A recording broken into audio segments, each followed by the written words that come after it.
Leo nataka nieleze dalili za acid reflux. Najua wengi wanasikia tu acid reflux lakini hawajui ina dalili gani.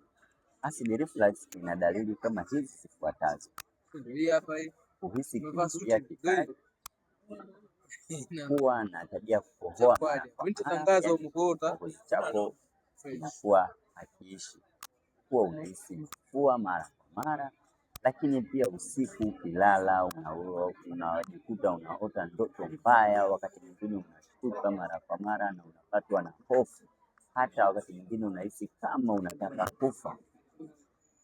Watu wengi huwa wanahusisha dalili hizo na imani ya kishirikina. Hapana, hiyo ni asidi imeingia kwenye neva za fahamu kiasi kwamba zinakuwa zinakunyima amani na raha ya usingizi.